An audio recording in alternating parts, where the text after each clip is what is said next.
If you consider yourself a liberal and a supporter of free speech, I suggest you read John Stuart Mill's On Liberty, because it really is the basis of modern liberal philosophy.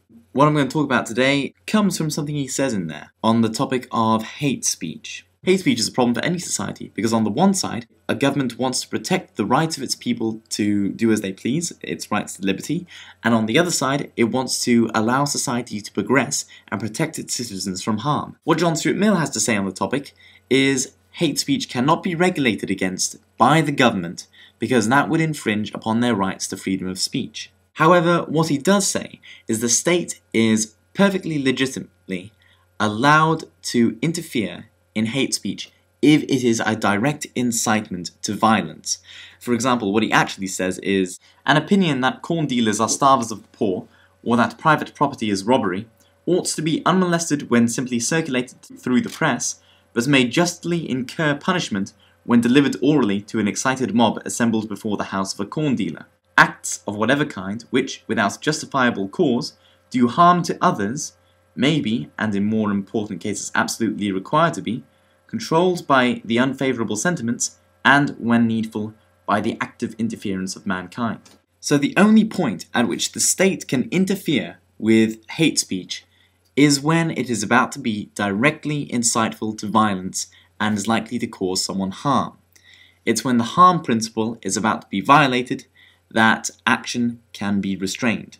However, another criticism of free speech related to hate speech is that hate speech regresses our society. It doesn't have the aims of progress at its heart. Contrary to what white power groups and the Westboro Baptist Church may say, I don't think anyone can really deny that. People with more conservative beliefs will hold that allowing hate speech to be expressed will actually damage progress in our society more, because people will be exposed to hate speech and are more likely to acquire those opinions. However, John Stuart Mill remains adamant on this point.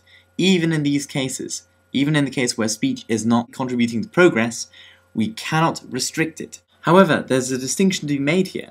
While John Stuart Mill says that a state, if it operates under the liberty principle, cannot regulate hate speech, he doesn't say the same about the people in that society. And the people in that society are not only legitimized in condemning hate speech, but obliged to. By allowing hate speech in our society, we are able to combat it in a rational manner. Also, think about what would happen if hate speech was banned completely. Would the opinions behind the speech go away? No, not at all. They would simply be internalized. Even though they wouldn't be expressed, they would still be there. By allowing hate speech to be expressed, not only are we able to see where the hate is in our society, but we're also able to correct it by rational discourse and debate. I hope I've given you something to think about. Feel free to comment with your own rational discourse or hate speech.